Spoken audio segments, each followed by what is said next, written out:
Hi, I'm Dr. Greg Campbell. A lot of times I hear, how do you polish the obsidian block? Well, today I'm going to tell you how. I had the pleasure of co-developing the twist polishing kit for silicate ceramics with MEISINGER. The beautiful thing about this is that I wanted to have something that was easy, repeatable, and predictable. And this kit does all that and more. One of the things I like about this kit is you can use it whether the lithium silicate is crystallized or whether it's uncrystallized. It works the same no matter what.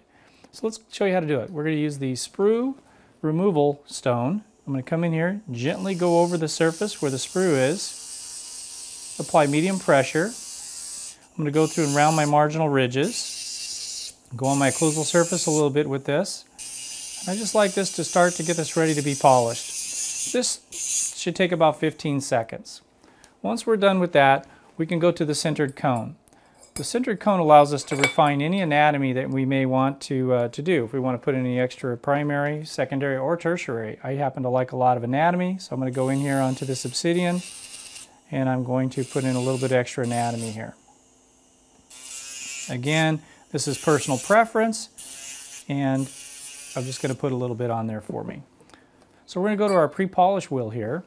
We're going to go at about 10,000 RPM. It works really well from 8 to 12 depending on your polishing on your lab engine. And what we're going to do here is we're going to come in here and let it work for you. We're going to apply medium pressure, almost a light to medium pressure here. We're going to go over the surface area and just really start to get a satin finish on this restoration. I'm going to go over my buccal and my lingual. I'm not going to use this pre-polish wheel on my mesial or distal because I want to maintain my proximal contact strength. I do not want to get an open contact from this. Once I've done my buccal, my lingual, I'm going to go onto my occlusal surface, get this into the grooves as far as it'll go. It will not go down deep into the grooves, but that's what the next thing is for. Once that's done, we're going to go to our pre-polish twist. This is the workhorse. I love this thing. It just keeps working and working for me, and it makes my job so much easier. So let's go on this. Again, this pre-polished twist is going to run between 10,000 and 12,000.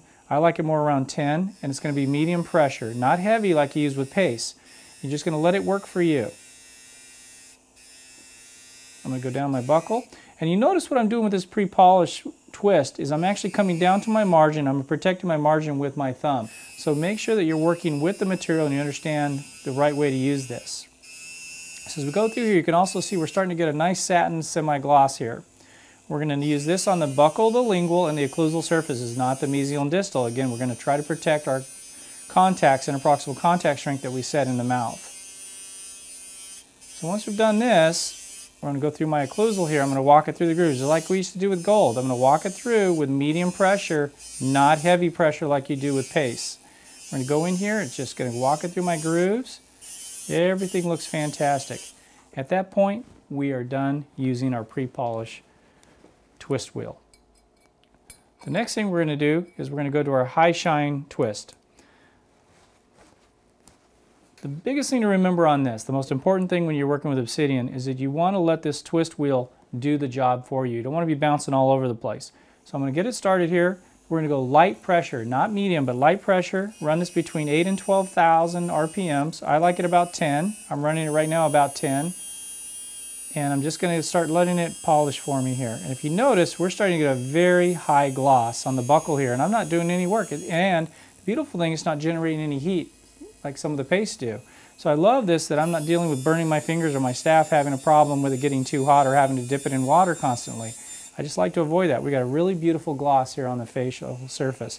I'm now going to go in approximately on my mesial and distal for the first time. I'm going to use light pressure and just let this polish my contact area. Go onto my lingual surface here. And we're just working some magic here. This is a fantastic, fantastic product. I love the twist polishers. Now what I'm going to do is I'm going to take a toothbrush. I'm going to clean off all this dust from the tooth and from polishing here.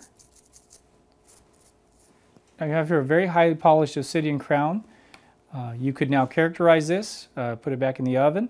You could add glaze if you wanted to do it at that point. And then I would use the GC02 for intraoral. After I adjust my occlusion, I can polish and get the same high gloss that we have here. I'm Dr. Greg Campbell, and I thank you for listening.